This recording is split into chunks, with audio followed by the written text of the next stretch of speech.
Level पे compare तो कर रहे हैं फैजल अली साहब। नहीं, मैं ये नहीं कह रहा हूं कि बाबा बागेश्वर धाम अमृतपाल है। मैं दोनों के नारों का को कंपेयर कर रहा हूं, ठीक है।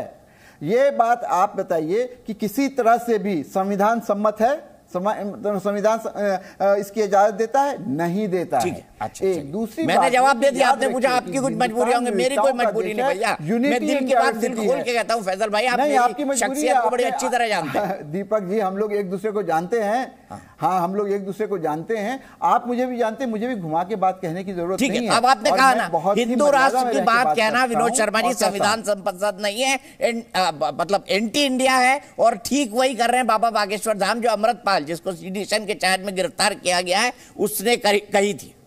विनोद शर्मा जी बताइए। देखिए दीपक जी, 2-3 महत्वपूर्ण बातें कही है बाबा ने। हिंदू राष्ट्र की बात जरूर कर रहे हैं, लेकिन उन्होंने कहा कि मैं कागज में नहीं, मैं संविधान परिवर्तन की बात नहीं करता, मैं चाहता हूं कि हर व्यक्ति के दिल में हिंदू की बात हो, हिंदुत्व की बात हो और हिंदुस्तान की बात हो। तो उन्होंने क्या गलत कहा? आप संविधान की पुस्तक में देखें, श्री राम की तस्वीर है, क्या आप उसको हटा देंगे? हिंदुस्तान का नाम हिंदुस्तान है, इंडिया का नाम हिंदुस्तान है, हटा देंगे? तो देखिए ये स्पष्ट है कि सबको अपने विचारों की अभिव्यक्ति है, अपने विचार वो रख रहे हैं, तो आपको क्यों नाराजगी हो रही है? आपके धर्म के लोग, सिख धर्म के लोग, इस्लाम धर्म के लोग या ईसाई धर्म के लोग आकर प्रचार प्रसार करते हैं, इतने बड़े स्तर पर धर्मांतरण पूरे देश में हो रहा है, तो क्या वो चुप रहें? वो देखते रहें कि सारे हिंदुओं को कन्वर्ट करके दूसरे धर्मों में परिवर्तन करने का अधिकार दिया जाए?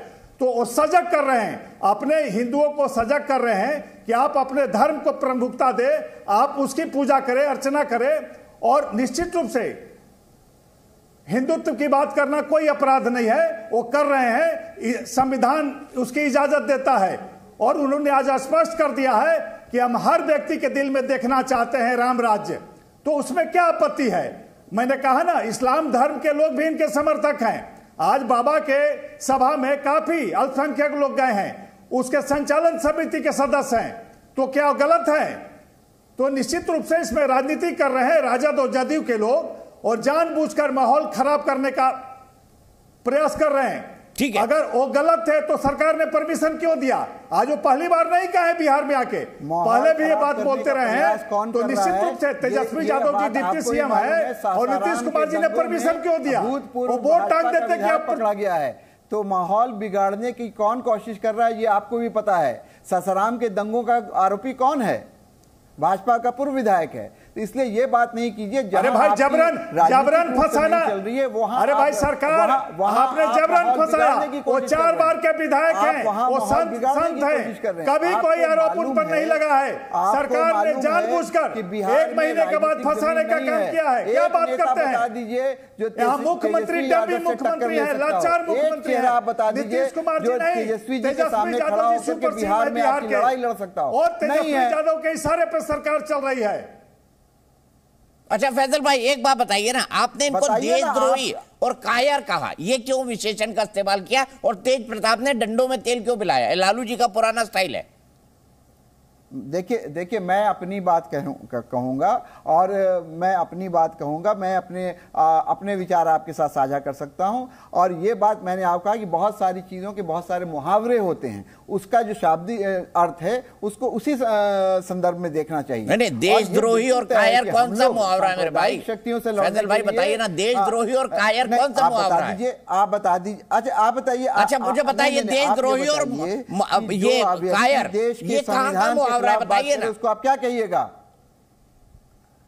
नहीं आप जो संविधान के विरोध में बात करें उसको आप क्या कहिएगा? संविधान के विरोध में क्या बोला उन्होंने, बताइए। अभी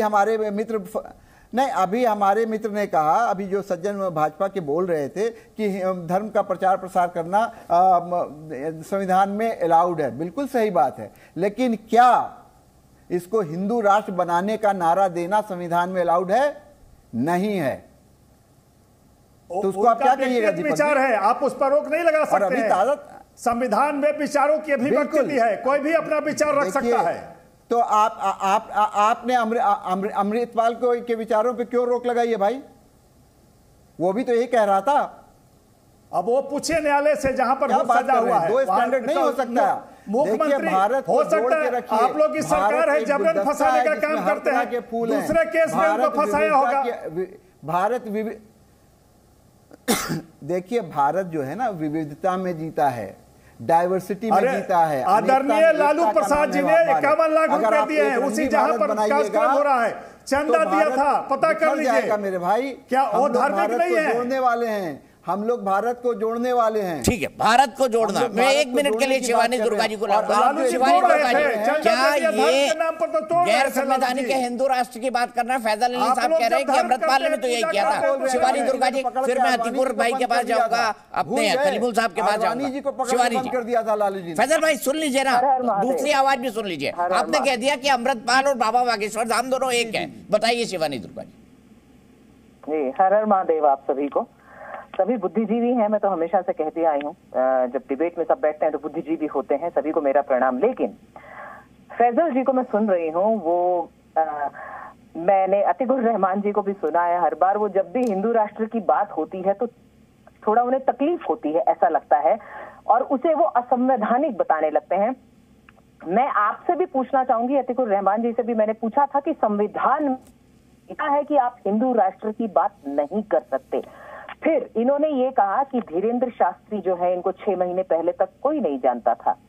तो वो से कभी ना कभी मैंने भी फैजल जी आपका नाम कभी नहीं सुना, मैं तो आपको पहली बार देख रही हूँ। तो कभी ना कभी हर व्यक्ति अपने गुण से फेमस होता है, उसका गुण उसे फेमस बनाता है। तो उनके गुण ने उन्हें फेमस बनाया। 6 महीने पहले टेक्नोलॉजी ने उनको साथ दिया, मीडिया ने साथ दिया, वो सबके सामने आ गए। What's wrong in that? अब आपने कहा कि देशद्रोही हैं क्योंकि वो हिंदू बात करते हैं, इसके लिए देशद्रोही है। हिंदू राष्ट्र की बात करते हैं इसीलिए ये असंवैधानिक है। तो मुझे सिर्फ नहीं, आप मुझे पहले ये, अच्छा ठीक है, मेरे मुंह में शब्द डाल रही हैं, मैंने ये बिल्कुल नहीं कहा है। सुनिए फैजल जी, मैं आपको सुन रही हूँ। आप बोल रहे हैं ना कि आपको बात घुमाने की आदत नहीं है। बिल्कुल सही, आप बात घुमाते नहीं है, पर आप बात छुपाते जरूर हैं। आप क्लियर नहीं बोलते। तो मैं चाहूंगी कि आप संविधान में ये कहाँ लिखा है? नहीं, प्लीज आप मुझे ये बताएं कि संविधान में ये कहाँ, किस पृष्ठ पर लिखा है कि हिंदू राष्ट्र की बात नहीं कर सकते? बताइए फैजल जी। अच्छा, तो ये बताइए संविधान में कहाँ लिखा है कि सिख राष्ट्र की बात नहीं कर सकते? आप मुझे बताइए। नहीं, हाँ, क्या बात कर रही हैं? ऐसे अगर आप लोग बात कीजिएगा तो फिर भारत का विघटन होगा। आप नहीं, आप बताइए ना, मैं आपसे पूछ रहा हूँ। भारत को सेकुलर, आप प्रियम्बल पढ़ लीजिए। साध्वी जी, आप आदरणीय हैं। भारत की जो प्रस्तावना है संविधान की, उसमें कहा गया धर्मनिरपेक्षता। समझ रहे हैं? तो जब प्रस्तावना में नहीं कहा गया फैजल भाई, प्रस्तावना में नहीं कहा गया धर्मनिरपेक्षता हो सकता है। फैजल भाई पहली बात तो फैक्ट करेक्ट करिए ना। संविधान के प्रस्तावना में कहीं सेकुलर नहीं लिखा है। ये ऐड हुआ ना, ऐड हुआ हमारे संविधान में है ना। ये बताइए ना, ये बताइए जोड़ा गया। अब सही है। अब तो